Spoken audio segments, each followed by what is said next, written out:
And it is fun to see your messages there. Lisa, hello from Cape Town. Eliane from Holland. Nadia from New York, maybe.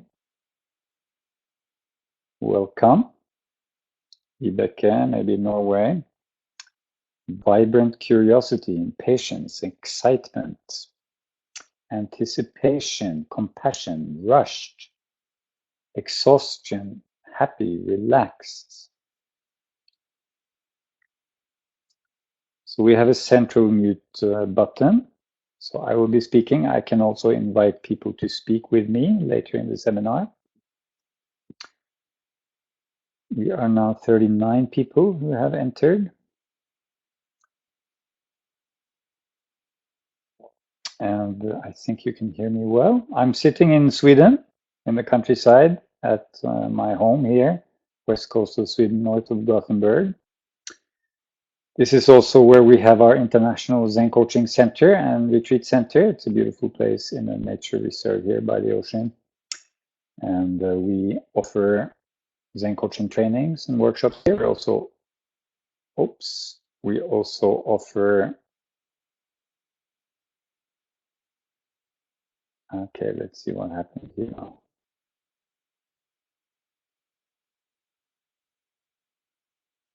We also offer shamanic workshops here. I'm running this place together with a woman from Sweden called Åsa Kullberg, and she does the shamanic workshops here.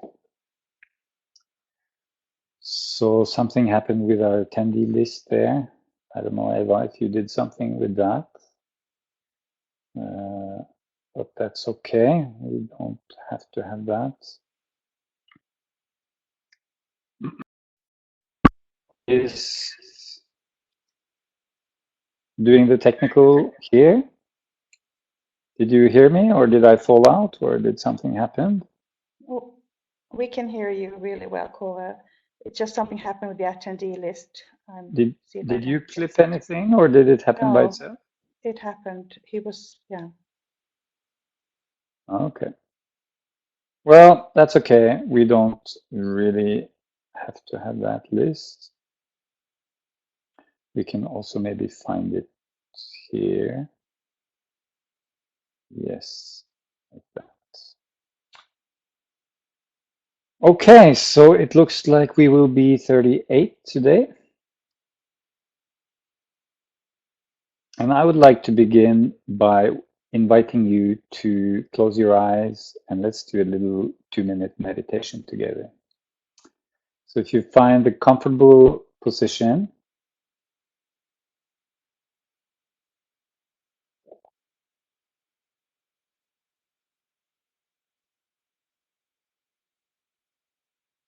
wherever you're sitting or lying, just find a comfortable position.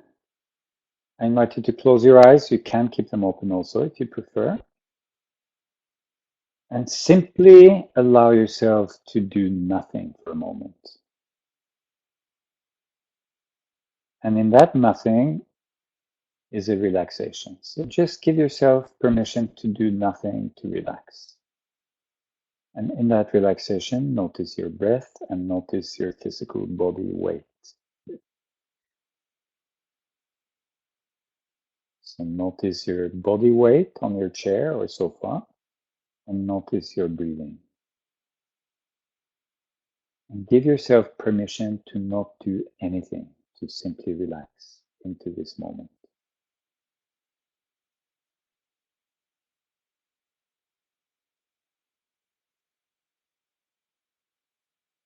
And noticing the breath, notice the in-breath, how you feel that in your body, in your belly especially. And notice the out-breath in your belly especially.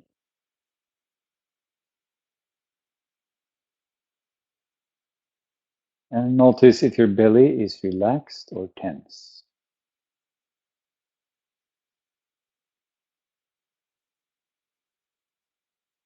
And see if you can give permission to your belly to relax.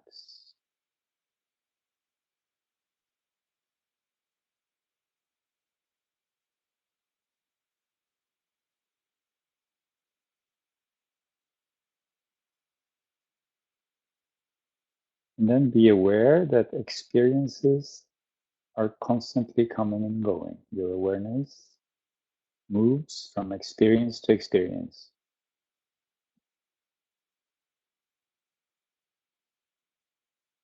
Experiences change constantly. Feeling a sensation, noticing a sound, feeling another sensation, an emotion, thought coming and going, breath, movement of the body.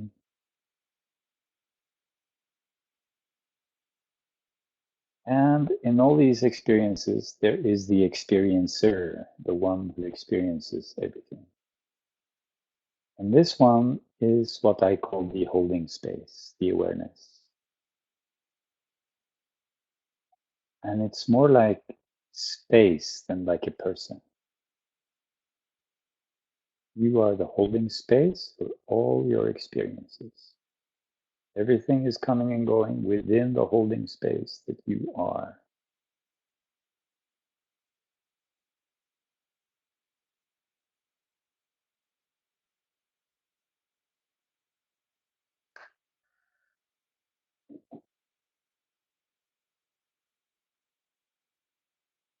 We are the holding space, and experiences come and go. This is principle number one, master key number one.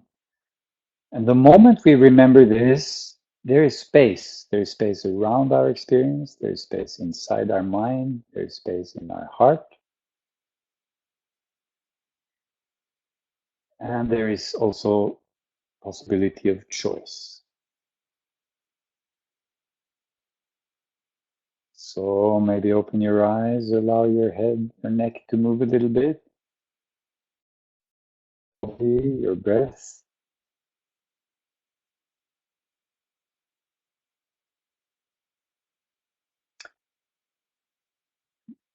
So we have looked at the first principle, to be the holding space of all experience, to be the awareness. This is our big freedom, to know in this moment that I am the space for all experience. And in that moment of recognizing that, you can say it's a moment of waking up to the reality that I am the space, the consciousness for all my experience. It means disidentifying from the experience and having space. And in that moment, there is presence. And presence is what opens us to discover the inner treasure room. And the inner treasure room is found within this holding space, within the awareness. As the holding space opens, we may start discovering, for instance, relaxation and ease. And within that ease, we may discover some joy. And within that joy and ease, we may discover some power, some strength. And within that strength and joy and ease and power, we may discover the heart of compassion, and which is love. And within that, all of that, we may discover a tremendous stillness and spaciousness. All of these things are qualities of the holding space, qualities of who we are and what we're actually looking for in life. Who is not looking for peace, power, love, ease, spaciousness, and joy? Everybody's looking for that. Every age, men or women, Asian or European, African or Latin American. We are all looking for basically the same thing. And where to find it? We can find it within our own holding space, awareness, consciousness. This is principle number 2. I am, we are in our own being, and our being is our presence, the holding space. We are that which we long for. But the way we're brought up, the way we're conditioned, is to seek it from outside. We seek love from another person. We seek peace and trust by having enough money in the bank so we can relax. We seek joy by doing something fun. We seek energy by exercising. All these things are good and well to do. However, they keep us externally focused, and we tend to forget that I am already these qualities within. So this is the longing we have for whatever it is. If we go deep into our longing and we allow ourselves to feel our longing, we discover we are that which we long for. So this is principle number 2. Now, how come we don't experience that more often and more deeply and so on, most of us? If it's this simple, I'm sure many of your minds are saying, this is too simple, it's not that easy, come on, give me a break. The word Zen for me means simplicity, ease. It is really simple, very, very simple. To find what we most deeply long for is very, very simple. And it happens now in an instant, immediate. However, it's not necessarily easy. And why is it simple but not necessarily easy? Because there are so many feelings that we do not want to feel. And so we say no to them. Feelings, physical sensations. We do not want to have them. I'm sure you recognize this.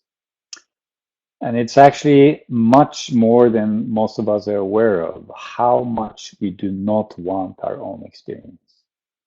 Most of us are actually quite blind to how much we are rejecting our own experience, saying no to experience. The reason it's difficult to just drop into being and to everything we long for is that we are busy rejecting our own feeling, our own experience. And that is because we don't understand or don't remember in the moment that our most unwanted feeling, in fact, every unwanted feeling, every unwanted experience is the door to our true heart, is what takes us home, what opens the gateway to inner essence. So our most hated, unwanted feelings and experiences are not the problem, they are the opportunity. And this 99% of us either don't know or keep on forgetting, including this body mind here. I also forget, and I need to remind myself, wait a minute, allow, say yes to my feeling. It's already happening anyway. To say no to it doesn't actually make any sense. So when we learn that I'm the holding space, my feelings are just feelings. For instance, I feel worthless. How many of you can easily say yes to the feeling of worthlessness? Almost nobody. When we feel worthless, we contract, we feel shameful, we try to hide, or we try to do something to get some value, sometimes functional, like asking for a hug, sometimes dysfunctional, like criticizing our partner because we want them to value us and they're not doing it. We want to get the confirmation from outside that we have value. We want to do something to create value, or we want to distract ourselves from the feeling.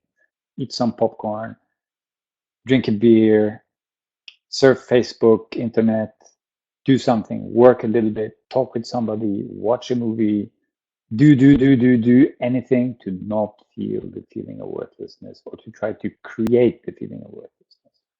Principle number 3 means instead of trying to change or run away from this feeling of worthlessness, welcoming it, open it like a gift, as Rumi says in the Guest House poem. Each of our feelings is a guest sent from the beyond as a invitation to embrace, to say yes, and to see what happens then. This is the most challenging principle and a lifelong task for most of us. But in order to practice this welcoming our difficult feelings, we need to understand that our most unwanted feelings are actually gifts. They are not the problem. They are the opportunity.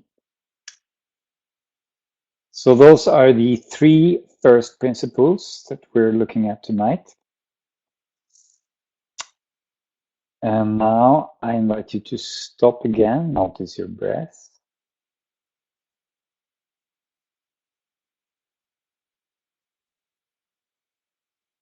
Notice your breath. Give yourself permission to relax.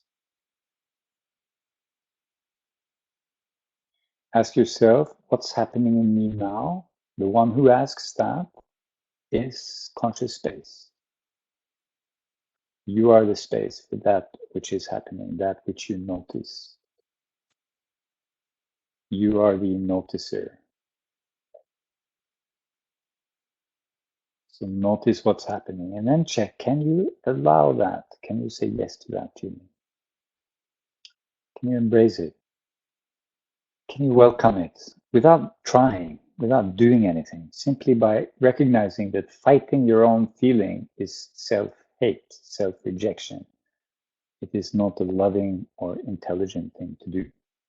It splits us in two. One part of us fighting another part of us. We have an inner war, and then we create this war on the outside, and then we blame the outside for having so much violence, but we are contributing to it. By having these inner wars, all these outer wars we're seeing in the world is a consequence of so many of us having a constant inner war going on, and then it gets manifested on the outside. What's happening in me now? What am I feeling? What am I sensing? What's my physical sensation? Can I allow it? Now I'll share a golden key with you related to principle number 3. If you find it hard to allow your feeling or sensation now, can you say yes? Can you allow the resistance to feeling your feeling? Can you welcome the resistance? Check. So we're not trying. So now we're on principle number 5. It is not by doing or trying that anything significant happens, but it is by letting go of doing and letting go of trying. We enter non-doing. That is allowing. So if there is fighting of my feeling, then I simply allow the fighting of my feeling. Non-doing. I don't need to know anything. The only thing I need to know is, here I am, the holding space for all my experience and what's happening now, what's happening next. Non-doing and not knowing is the gateway to true knowing in the moment and spontaneous action from the heart. So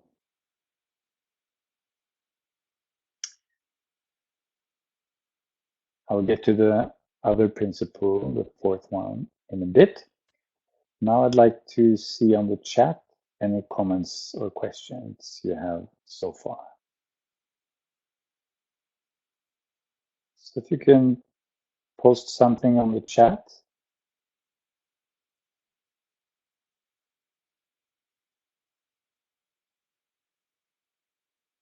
If you're hearing me out there, how are you doing out there?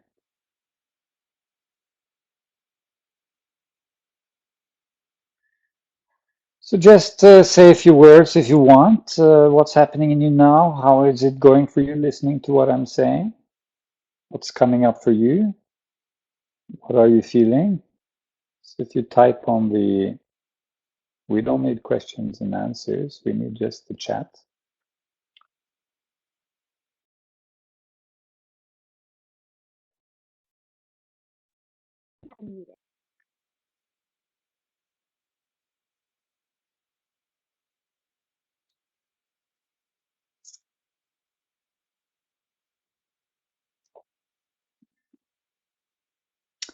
So Maxime feeling relaxed. Elitsa, I can hear you. My mind got blank. That's wonderful. That's not knowing. If your mind goes blank, I invite you to say complete yes to your blank mind. That's the door to true knowing. Morna, calming a bit. Nadia, it gives me a deeper understanding of what I am feeling by just allowing it and gives me greater clarity on what to do next. exactly. Metta, noticing tiredness, heaviness in the body. Now, Metta, can you allow that? Can you simply breathe open as that and see what happens then? Raidun, so peaceful, do not want to be disturbed really now. So I hear some attachment to your peacefulness. So the other side of rejection is trying to hold on. Holding on is a kind of rejecting the flow of life. Lisa, so affirming, feelings are medicine. Feelings are the gift. Maybe in Norway, it's a confusion because the word gift in Norway means poison.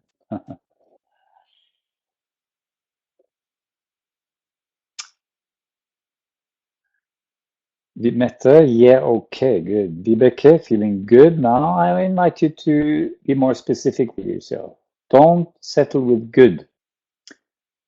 Ask yourself, good in which way? What is happening now in me, and be specific.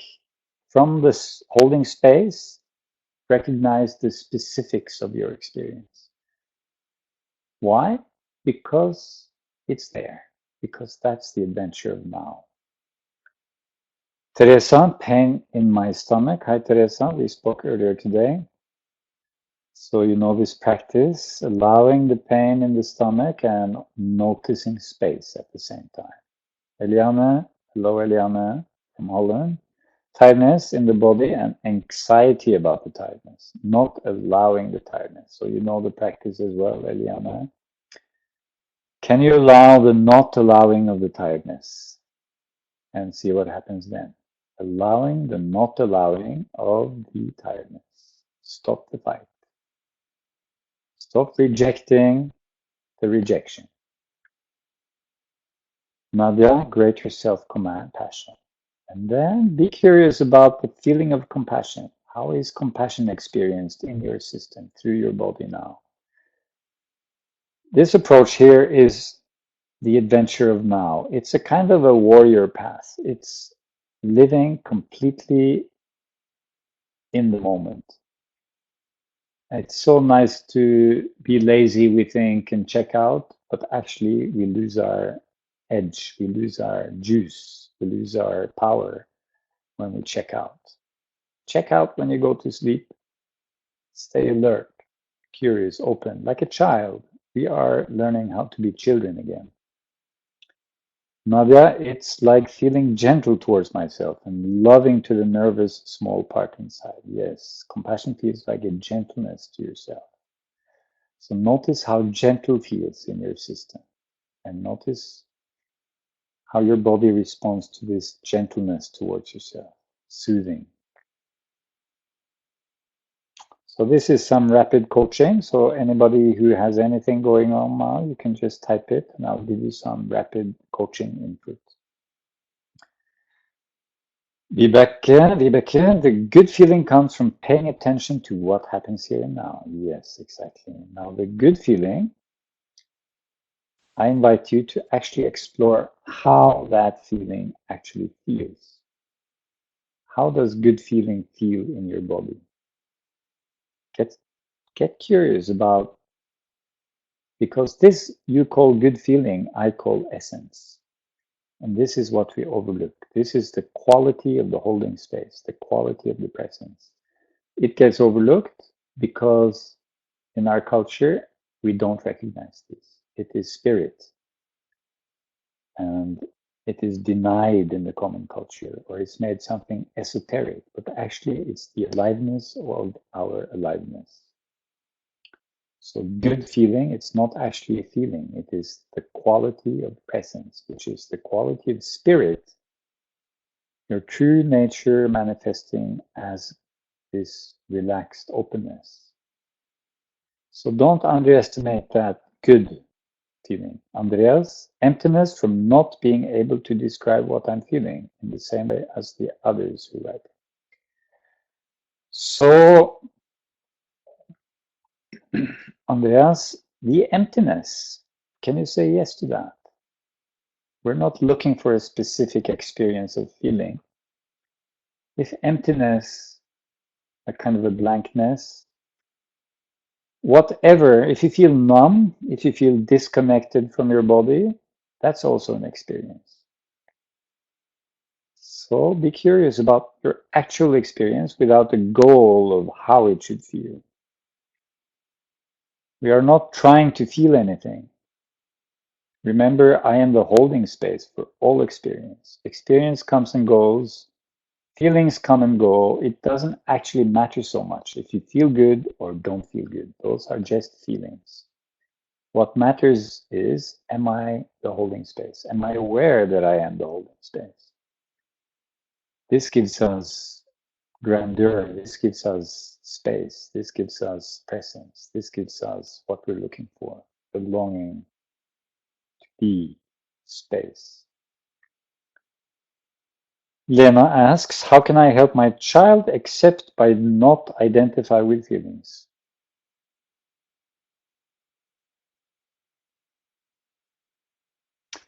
Well, wait a minute, Lena, because are you a child now, sitting here?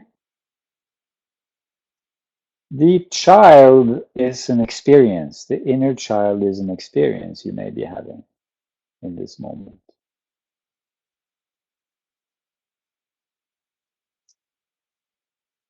So if you're in touch with your inner child, oh, it's your living child. I thought we were thinking about your inner child. It's your outer child you're asking about. How can I help my child accept but not identify with feelings? Ah, okay. Well, number one is, are you saying yes 100% to your child? So if your child is fighting with her or his feelings, can you say yes to the child fighting with his or her feelings? So it's a complete yes to your child's experience in the moment, just as you would do with yourself, just as I suggested for Eliana there. So for instance, the child says, I don't want to feel this. Then you can say to your child, so you really don't want to have this feeling. You mirror the child. You confirm what is going on in the child. Then the child will relax. It doesn't matter if it's a child, if it's your child. If it's a human being, you confirm their experience. They will relax, feel heard, feel accepted. Something will relax inside. They will feel supported. They will feel connection. That's the best help we can offer. Confirm where the other person is. This is what we forget. It's called empathy. It's called compassion.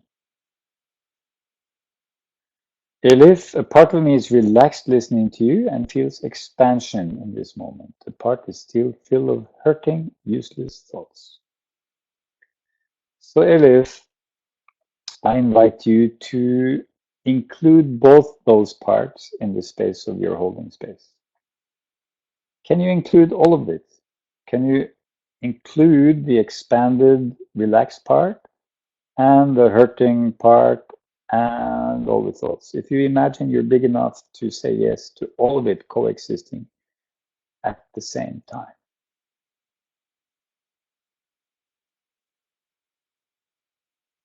And notice what happens then.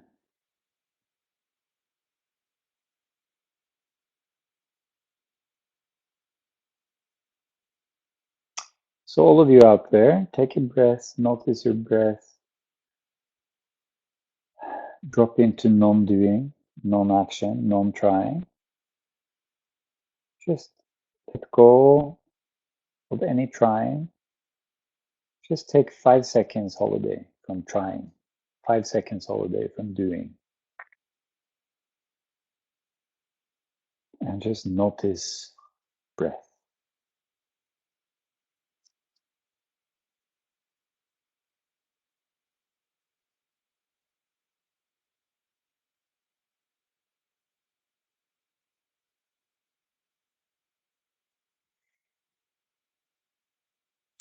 So Elitsa asks, how do you remind yourself that you're the holding space? I keep forgetting.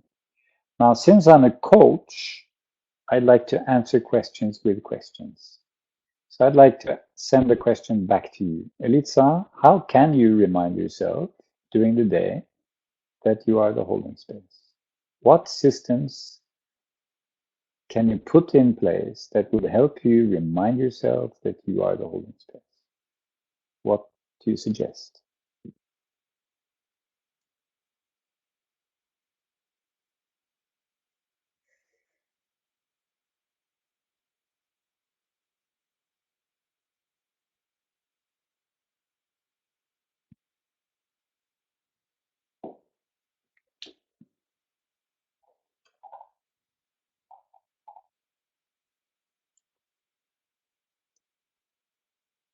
So Elitsa, what do you think?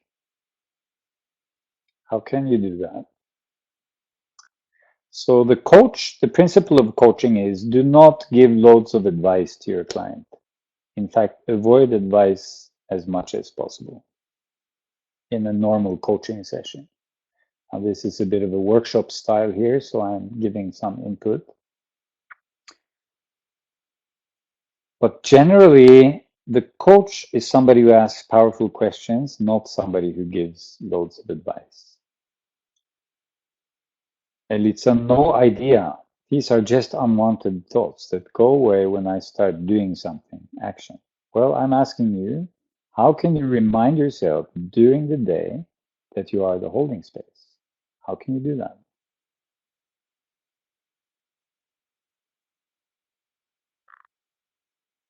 Think of one way you could remind yourself that you are the holding space. Taking a deep breath, yes. And what could remind you to take a deep breath and remember you're the holding space? What could you do? Oh, that's Krista. Okay, I was asking Elitsa there, but anyway, taking a deep breath. I can ask all of you, how can you remind yourself? What system can you create to remind yourself that you are the holding space? See, we need a system to remind ourselves to remind ourselves. That's the key.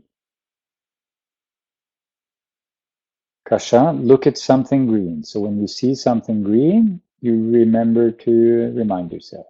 Is that what you mean?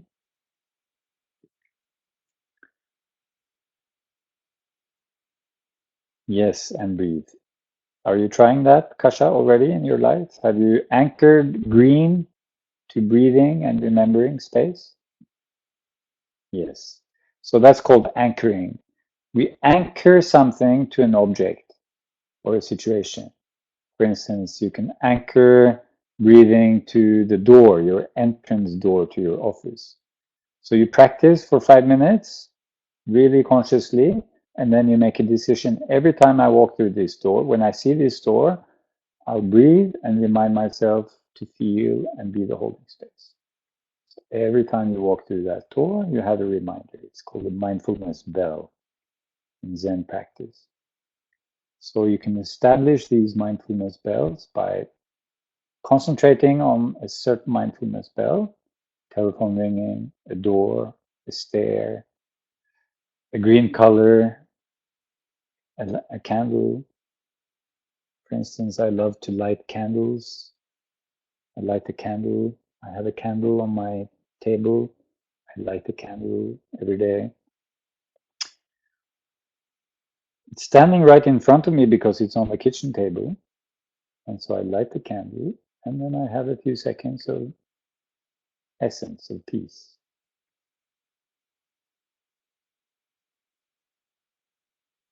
Okay. And again, stopping, taking a holiday from doing and trying.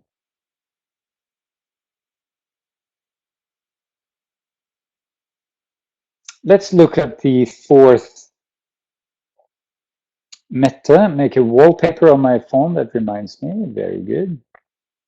Now, I just want to say one thing I did. I'm not doing it at the moment, but I did for a while. I put on my phone a ringing tone 5 times a day. So an alarm that goes off 5 times a day, different times. And this ringing tone is a reminder when it rings to stop and take a little break. So that's a way to use the smartphone in the opposite way that it tends to be used, namely to constantly distract myself. Instead, it becomes also a machine to constantly remind myself to stop, breathe, notice, say yes. Remember, I'm the holding space. Every feeling is welcome. I am what I'm looking for already. I am. And then maybe asking myself, what do I long for now? What's my longing now? Confirming my longing. And then looking at the fourth point on our list. Let's take that now.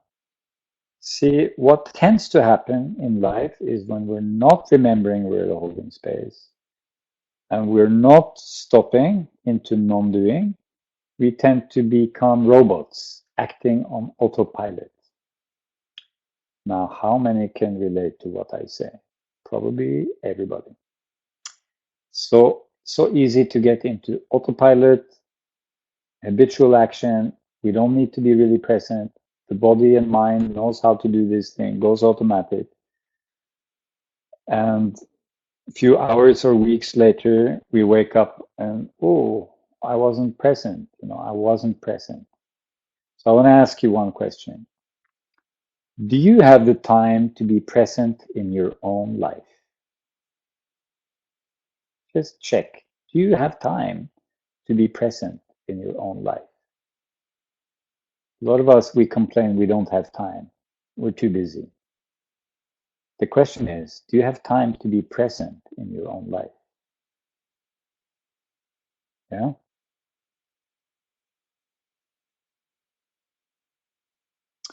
See, when you hear this question, does it make any sense to answer no? Basically, to say no to that question is to say yes to living as a sleepwalker, which means I'm losing my life as I'm living it because I'm living as a robot. The robot age has already arrived through human beings by returning ourselves into robots. But we are not robots, we are spirit.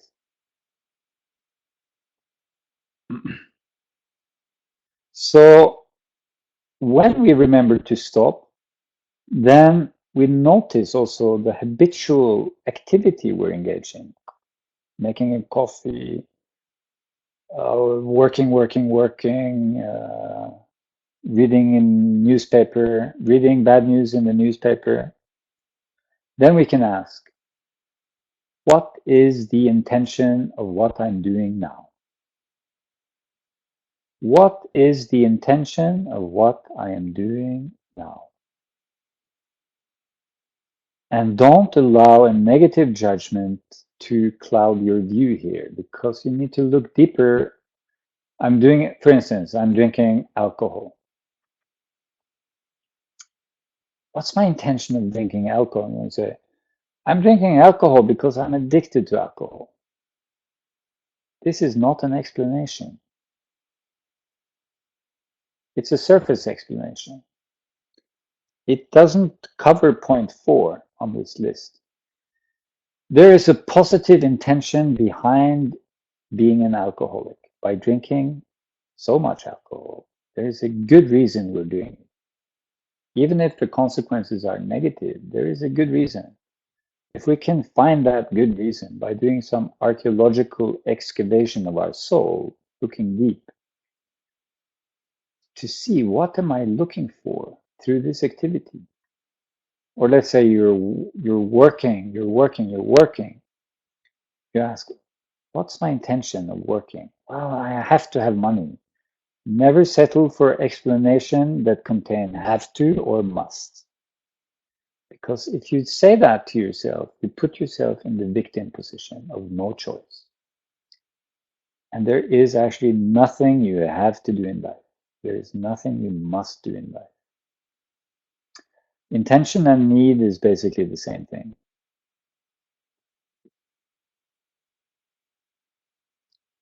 So metta, when you say you do what you do to not feel, that's a beginning answer.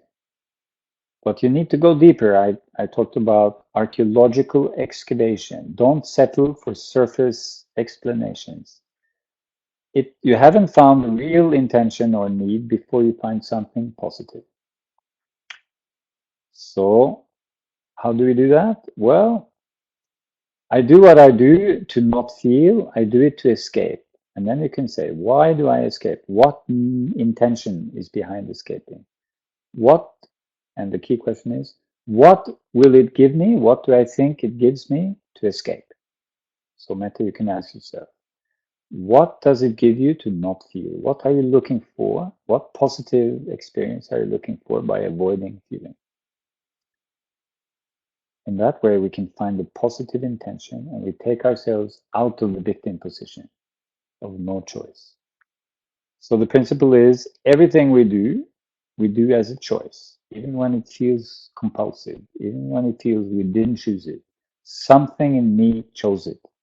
If you can say that, something in me, I yell at my child, and then my child starts crying. And after, I feel so bad about myself. I feel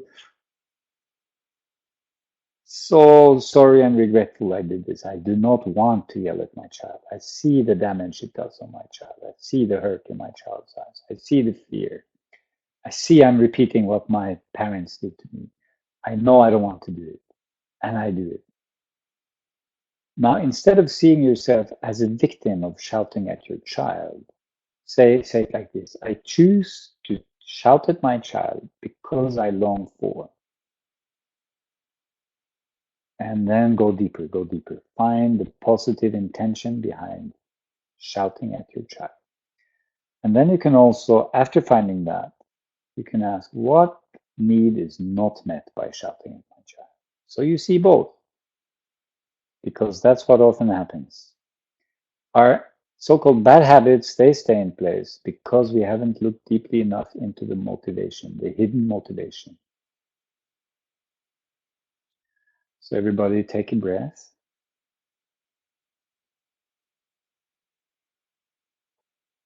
Close your eyes and ask yourself, what do I long for? What do I long for?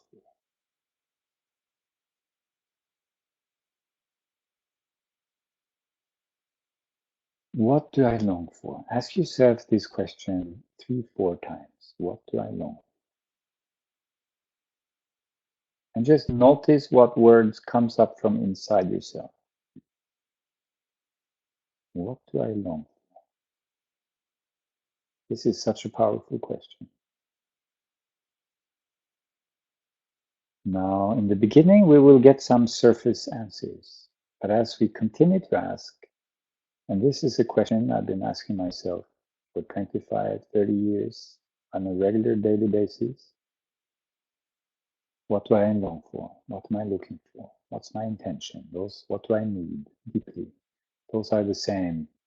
I use those as synonyms. Need, deep want, deep longing, intention, yearning. We're looking for a heart quality, something inside. If it's a heart quality, an inner quality, then you have come to the root. What do you long for? Now, we often forget to ask this question because it puts us in touch with vulnerability. And most of us, we do not like to feel vulnerable. We reject vulnerability. We don't allow. So then it's good to remember the principle that every feeling is a gift, especially vulnerability. Especially vulnerability. Vulnerability is a true, deep, profound gift. And most of us try to reject it. Why? Because in early childhood, it wasn't safe enough for us to be so open. So we learn to close in early childhood. But we are no longer those small children. Those small children live inside of us as a psychic structure, as an inner child. This inner child needs a parent now, and this parent needs to be me.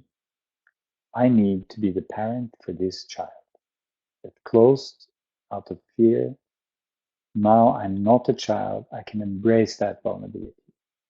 The more we dare to be vulnerable, the more we dare to share it with people, especially those we trust, the more healing will happen, the more access we will have to all these 5 principles. Vulnerability is a feeling. It doesn't mean there is any danger necessarily. It's a feeling of danger. Very often, it's the feeling of an inner child. It belongs to the past. It isn't actually related to the danger in this moment. It's a little bit like post-traumatic stress syndrome. You've been fighting in the war, been listening to bombs exploding every day for years. You come home to the safe city of Oslo or Amsterdam or anywhere, and every loud noise makes you think there's a bomb exploding. We are living in the past. So we need to retrain. I'm the holding space for this fear reaction. There's something in me from the past which is reacting. I'm embracing that now. I'm healing myself. And when it's too much for us, that's when we need a loving friend who can say, it's okay to feel this. I'm here. I'm with you. And that's what the Zen coach can offer also. A support. So you have a friend who is the holding space for you.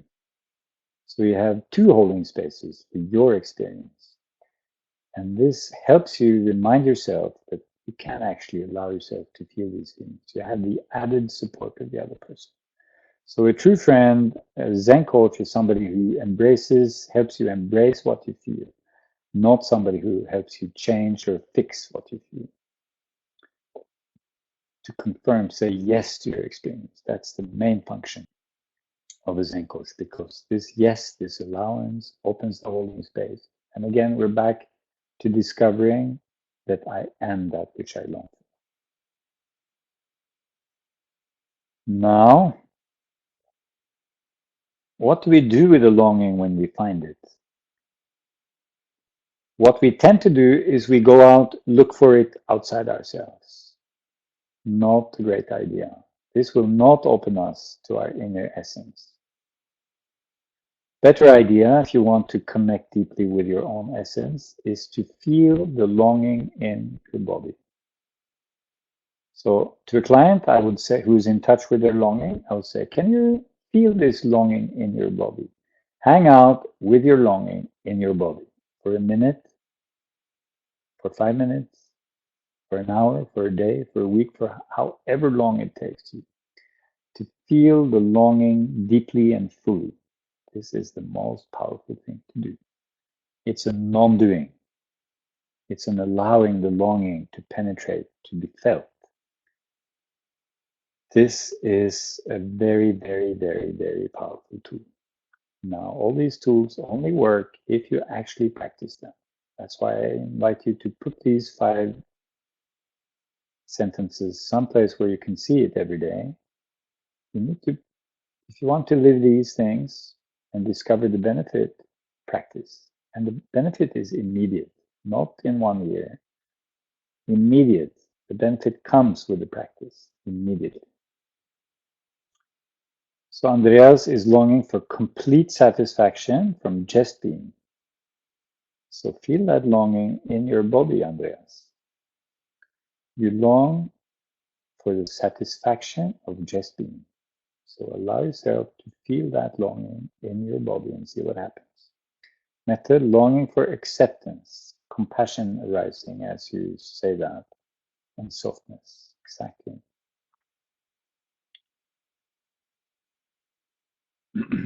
Now, Nina says, in my case, I did a lot of compulsive things for need of control and ultimately safety. Well, safety is not the ultimate need. So I would like to ask you, what does safety give you? This is a wonderful question. What does safety give you? That's how you can go deeper.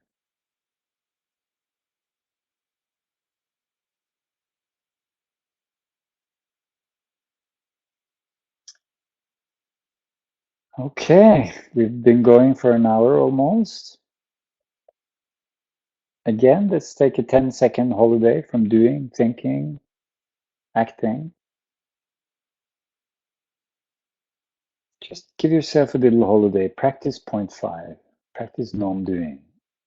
Now these 5 are interrelated. In that practice, you will discover you are the holding space. And in the holding space, discover you are what you long for.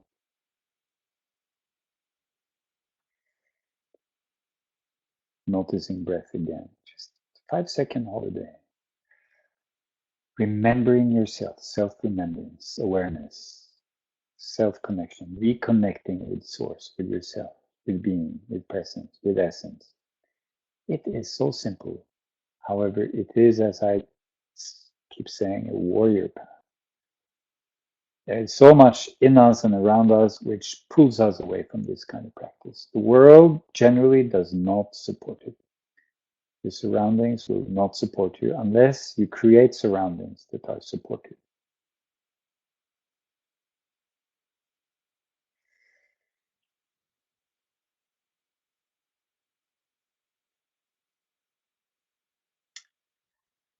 Okay. How are you doing out there? Are you enjoying it? It's more fun to do live workshops where I can see you and interact personally. It's also fun to be able to reach so many people from so many countries from my home.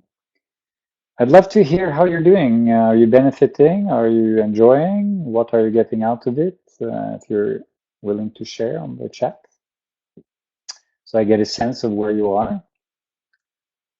Ilitsa enjoying, Eliana enjoying, Lena, yes, Kasha, that was great.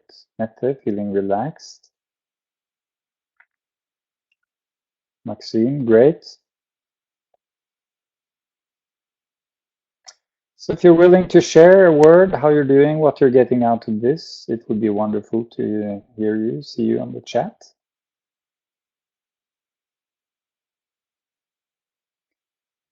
Gosha, awesome lecture. Lisa, food for the soul.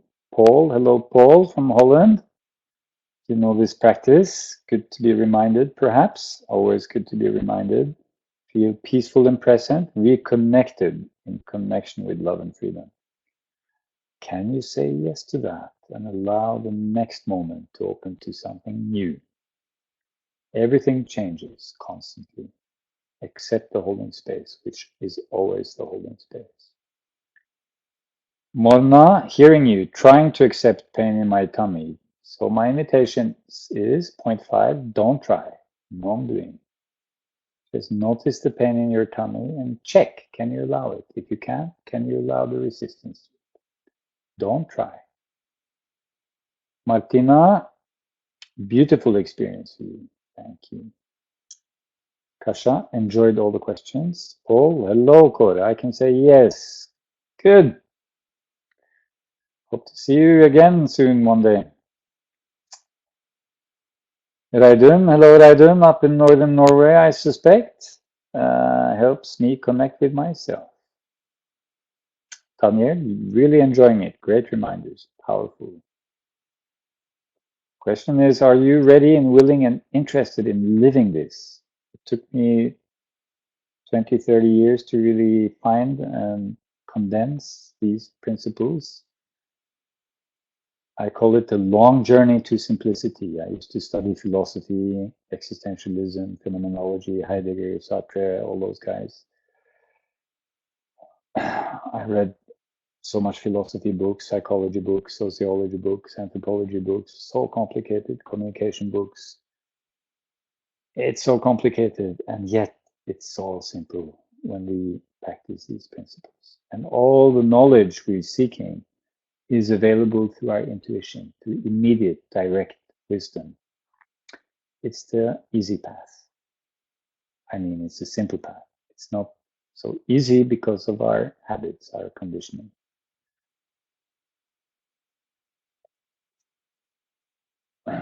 Andreas, these 57 minutes has felt like 15 minutes, so I guess I'm having fun since time flies. That's right. Kasha, Thank you. Great experience. Love it that you connect your practice with needs. That's the non-violent communication part. Totally. Each of these principles you could easily study for a year and meditate on for 2 hours a day for a year. In fact, I highly recommend it. Point 4 is related to a question that Einstein was asked. He was asked, what is the most important question in life? And he answered, the most important question in life to answer is the universe benevolent, friendly, or not? Because if you answer no to this question, your life looks completely different than if you answer yes to this question. Is the universe a friendly place? Point 4 expresses this insight that the universe is working for us, not against us. There's something positive behind everything actually happening, including every habit, every action, even violence, killing. It's a misguided, it's a violent, it's a hurtful, it's a damaging action. But deep down, the person doing such things is actually seeking something good and positive. In our deepest nature, there is a positive intention. And it's twisted, it's distorted for many, many reasons. This is what point 4 is expressing.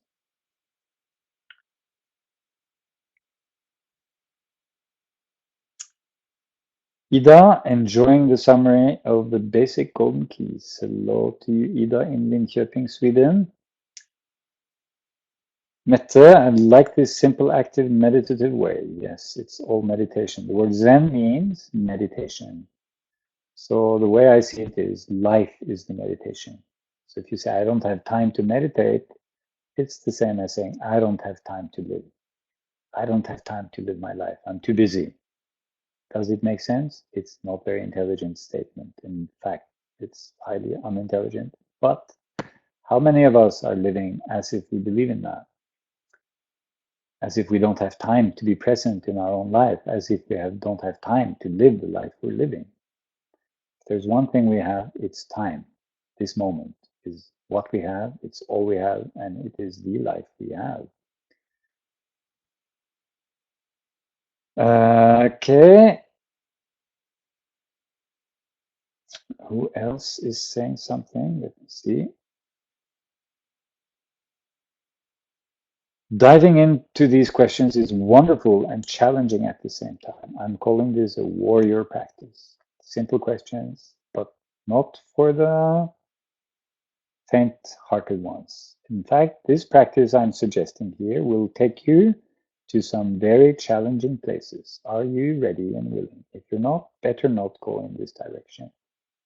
If you're not ready to be a warrior, I don't think it's a good idea to practice these principles. Then live the robot life. It is safer. For sure, it's safer. But this has a potential which a robot life does not have. So it's your choice. Everything is a choice. Andreas, learning not to run away from myself. Yes. Vibeke, diving into these questions. Yes, that's what you said. Monia, is the journey through complications required to appetite and benefit from the simplicity? I would say yes. Almost, yes. For most of us, I think it is required. Required to see the complexities, required to have the suffering, to understand the suffering I create for myself.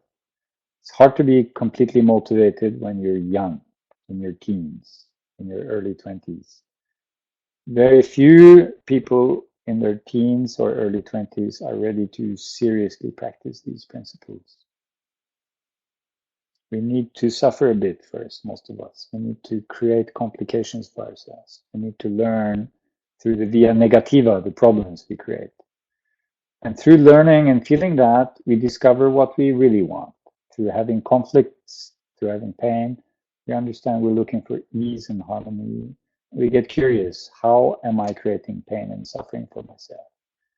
If we're lucky enough to see that I am the one doing it, it's not them, you know? When I'm pointing like this, how many fingers pointing out and how many fingers pointing in? I count 3 fingers pointing at me, 1 finger pointing at the external world. Look at those 3 fingers. This is the trigger. This is my feeling. This is my need. This is what I'm longing for deeply, and how I can act from the heart.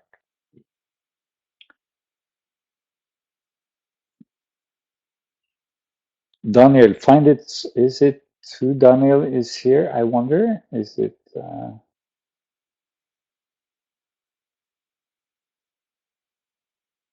Daniel I know? If so, hello. Find it so compassionate with myself and others to know that there is a positive intention behind every action. I can see this is so beautiful.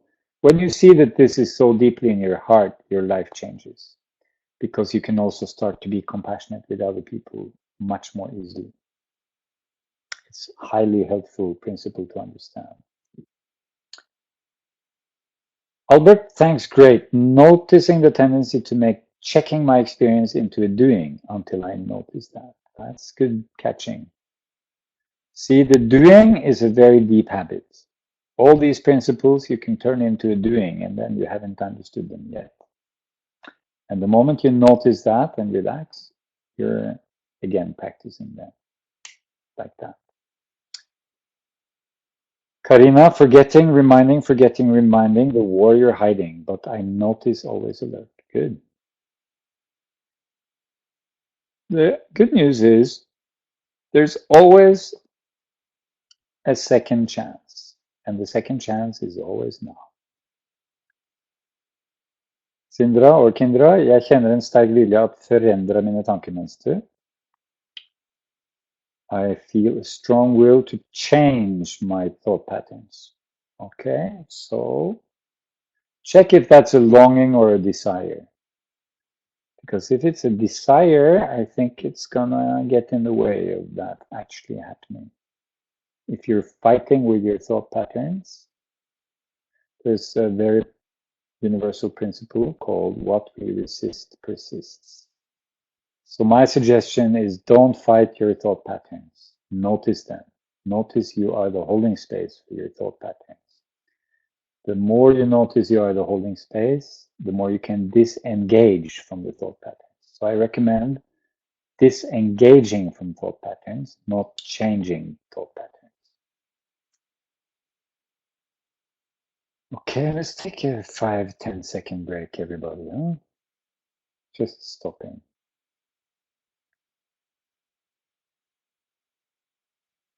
Closing the eyes, maybe.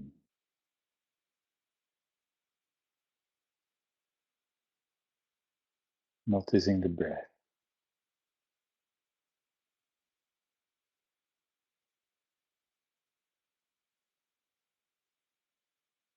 Noticing I am the holding space for all of this. I am the space. Being gentle with myself.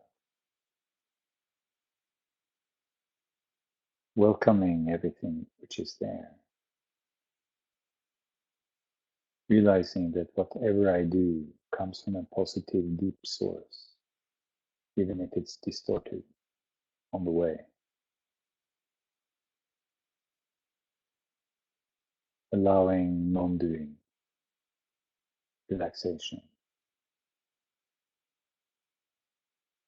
And confirming to myself the willingness to feel whatever I feel, to welcome my experience.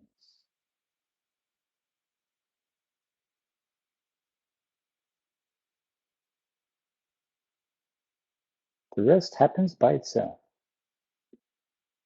See, there is a Zen poem, my favorite, goes like this: sitting silently, doing nothing. The grass grows and the spring comes by itself. And breathing.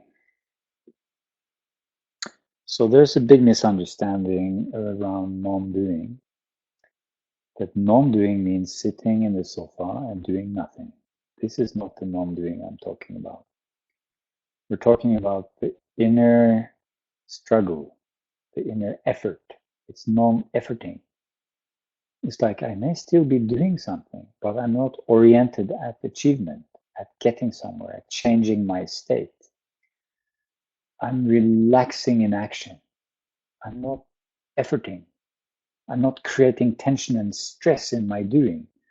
we are running so much on stress energy, on adrenaline, exhausting our bodies and mind, tensing our nervous system, so relaxing into action. That's non-being. And it begins, stop, notice what I'm experiencing. Can I allow my action to be like my relaxed breath? That's the non-doing I'm talking about.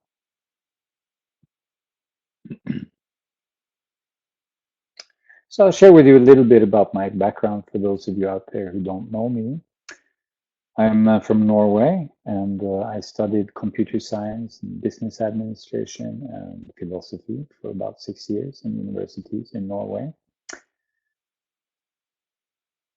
And then I worked in international development for about 8 years in different countries like Pakistan, 2 years, Vietnam, a year and a half, Cambodia, half a year, international affairs for the Norwegian Ministry of Foreign Affairs as a consultant in different countries, also in Africa.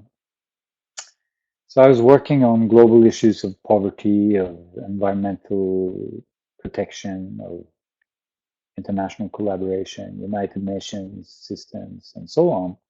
I wanted my life to be a contribution to a world with more win-win collaboration, more compassion, more caring for each other. And so I thought that would be a good way for me to do it. And also my adventure side wanted to explore the world and understand and see and discover. After about 8 years, I felt it's really depressing to focus so much on what to do. I saw how many dysfunctional systems we human beings have created. And I saw more and more that what's needed is for each of us to land more in our heart, including myself. I was getting burnt out. I was getting stressed. I was getting depressed with the whole situation. I wasn't nourishing my heart. I wasn't healing my pain. I wasn't dealing with my suffering in a deep way. I wasn't living the peace, joy, and harmony that I wanted to create in the world. So I realized I need to do more homework. So I spent a year in a Zen monastery in France with Thich Nhat Hanh. And then I moved to a meditation center in Sweden, Ängsbacka, and lived there for about 3-4 years. And did a lot of trainings with many different teachers, much inspired by Osho and Osho teachers, Nonviolent Communication by Marshall Rosenberg, also by teachings of Alma's, which I'm using a lot now, inspired a lot by A.H. Alma's, the Diamond Approach, and many other teachings. And I combined all of this into a mindfulness-based coaching approach, combining different elements and calling it Zen Coaching. And I now have been offering this as a training for about 12 years, trained around 500 coaches around the world, and not around the world, but in 4 or 5 countries, including South Africa, Poland, Norway, Sweden. We've also, with Tine Vindeløv in Denmark, offered the training in Copenhagen. And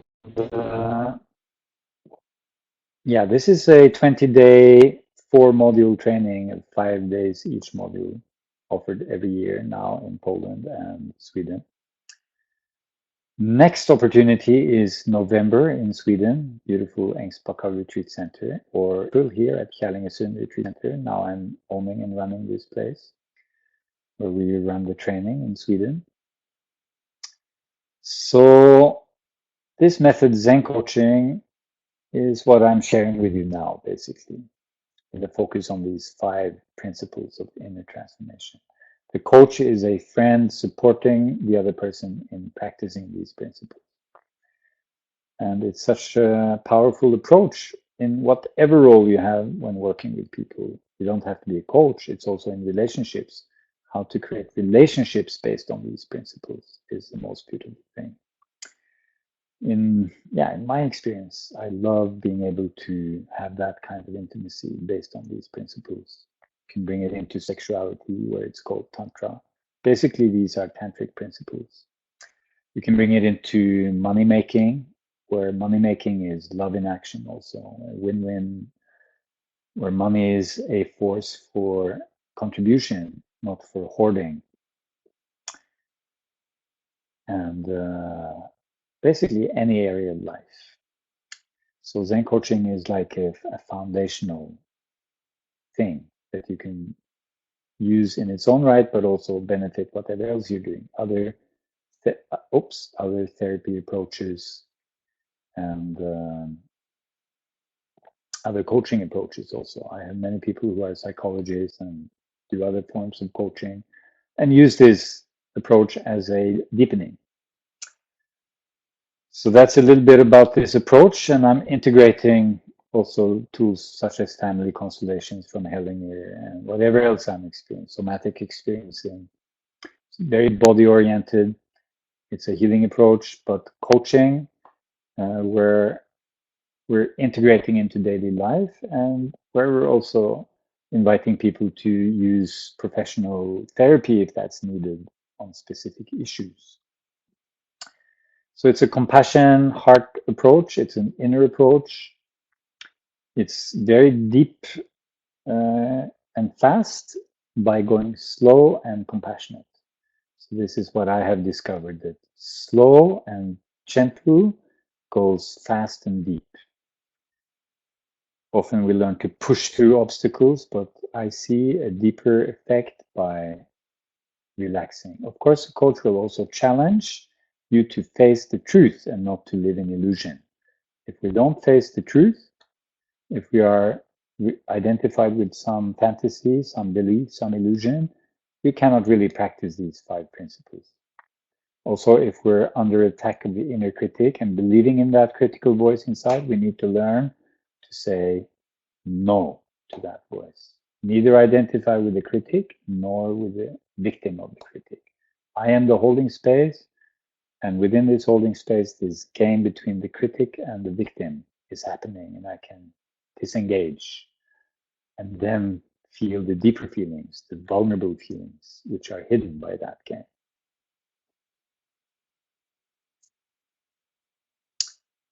So that was a little bit about my background and my interest. I'm also still interested in international affairs, and I see this approach is what's needed if we're going to have a future which is functional for mankind. We are actually quite in deep shit, as I see it, and the only way we can see a brighter future is each of us commit to this warrior path and start sharing it as each of us can do. And we don't need to be fully enlightened. I am work in progress. You are work in progress. We are friends on the path.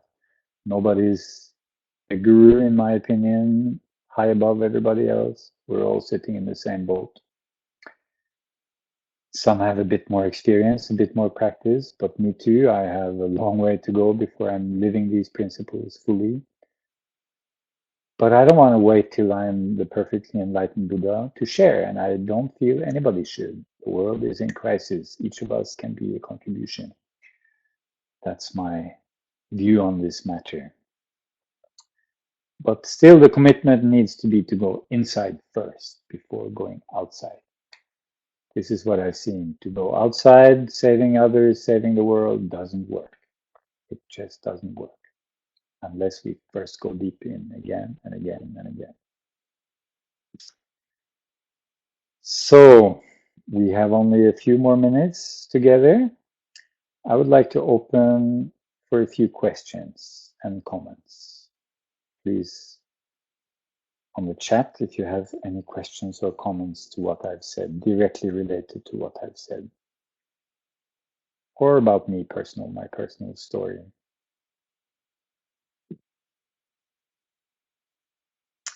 Eliana, great reminders, not easy but good. Feel supported to reconnect with the energy of our Zen Coaching tribe. Yes, it's a tribe. You do the Zen Coaching training, you enter a community, international community of people who support each other in these principles, and we all need support. We can't go alone. This is also a strong conviction I have. Morna, hard to feel that it's important to be present in my own life in the middle of very distressing and turbulent times. Well, you can ask yourself, what's going to happen if you're not present through the distressing and turbulent times? Will it help you or will it not help you to not be present? Self-indulgent, yes, indulging. There is something called addiction to suffering also we need to be aware of. We can get addicted, indulging in pain, in suffering. And there's a positive intention behind that too. So then we can use point 4. Why am I indulging in stress? Lena, how can I handle the feeling of being tired of words? Well, point 3. Our most unwanted feelings, in fact, most of our feelings, are gateways to inner fulfillment. So just allow yourself to be tired of words and relax into the stillness beyond words and see what happens. Just for now, I'm tired of words. I just want to relax into my body, my breath, my sensing, looking, hearing, sensing, feeling. Practice, celebrate. So being tired of words is actually, can be an invitation, a reminder to sense instead. Right now, I just want to sense my body. No words needed. Lisa, one of my students sent me a message right now. People think to be strong is to never feel pain. In reality, the strong people are the ones who feel it. Yes, that's exactly what I mean. Saying yes to vulnerability gives you true strength.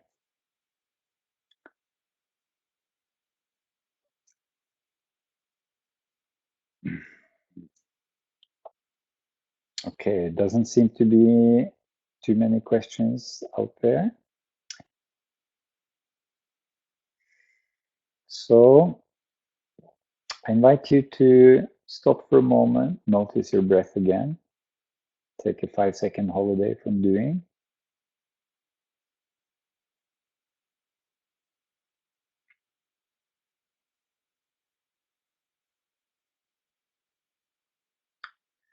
And then sense into the question, what am I taking with me from this gathering?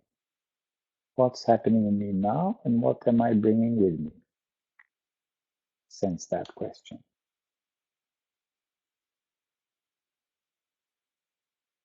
The difference between longing and desire is that longing takes us inward if we feel it, and desire has a tendency to take us externally oriented. But also, if you allow yourself to deeply feel your desire in your body without acting on it, it will also take you in. But longing is easier in a sense. So you can ask, what's the longing behind my desire?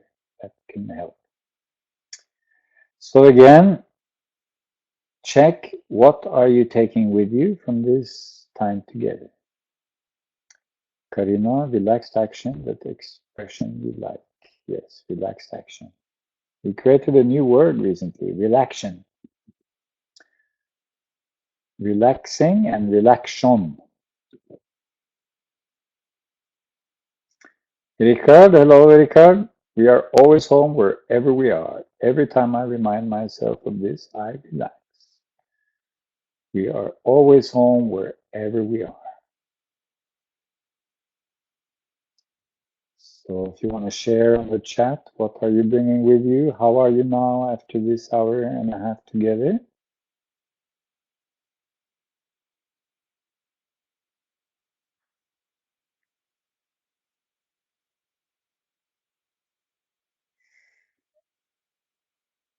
Lisa, South African youth are loving this work, Kåre. They are diving in. We are so grateful that you came here. Yes, I love offering Zen coaching training in Cape Town. We're having a break. Hope to get stronger again there. I watched a Cape Town thriller movie yesterday, actually. Cape Town Cops, quite hardcore film. Albert, was this recorded? Yes, this was recorded, and we will share it and post it on YouTube. so you can see it again and be reminded. And share it with your friends also, especially your partner. If you want to have a practice partner at home, that's the best. That's what I love to create in my life. Elitsa bringing hope with me. So I want to remind you guys, we are having Zen coaching training every year in Poland and in Sweden.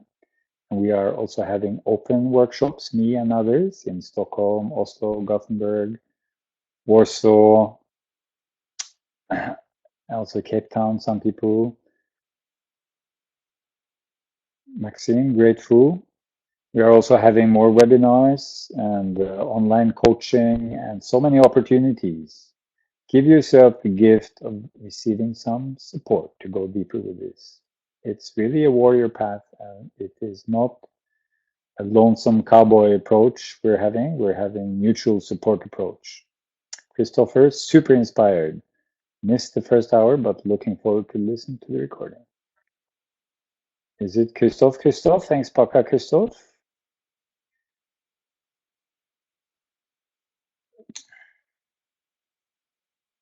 Raiden, grateful.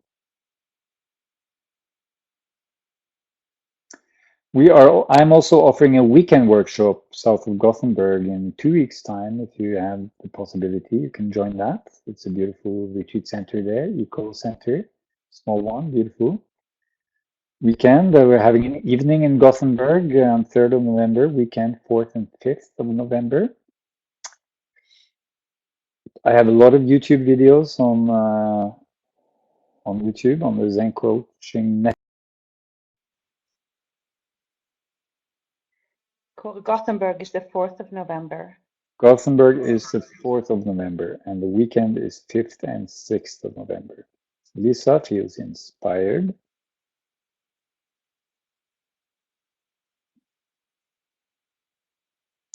Yeah, the homepage also has a lot of articles and power tools that you can use. So I hope don't use this hour and a half as just more information for your brain, then it's actually quite worthless. My hope is to give you something that can benefit you for the rest of your life. What I have shared with you now can start impacting your life today and tomorrow. And in just 1 week of dedicated practice, you'll notice significant changes in your self-connection and your connection with the world and others. Give yourself the gift of trying it out, not just a piece of information, not just interesting. If you do that, then you will understand what I talked about, not just with your head, but with your whole being. Then you will really benefit, and then you will be inspired to practice more, and you'll be in a enter this circle, the spiral, positive spiral. That's my invitation. I really want to benefit people in real life. I don't want to be a philosopher with providing knowledge and interesting information. I used to be involved in that. I don't see much value in that anymore. Knowledge which isn't related to our pain and suffering and essence and being isn't of much use in living our life, actually. How are we going to use it to contribute and to live our spirit? That's my main interest. So I think we have come to our ending. I just want to see if I can do like this. That's up to 25, so that's not possible. Okay. Karina, bringing more curiosity into my life. That is wonderful. If you can be curious about your challenges, then you have come a far way on this path. If we can open to curiosity about painful feelings, then we know we are on the right place. Actually, suffering ends the moment you can be curious about your pain. We are ending. I would like to thank Eva for taking all the practicals around this webinar. Thank you, Eva. Thank you. And she will send all of you a recording, including those who signed up but couldn't join. And I would like to thank all of you to set aside the evening to join me here from wherever you're sitting. It was a pleasure to share this with you. I hope to meet you in real life. That's even a greater pleasure for me than to sit in front of the computer. Much greater pleasure. It's such a beautiful place we're having here. I hope you can make it here to Källingesund Retreat Center.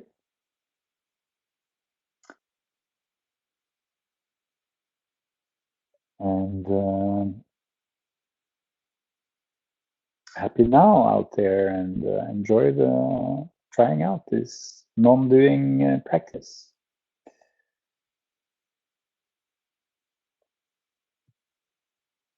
Thank you for now. Bye bye, and have a beautiful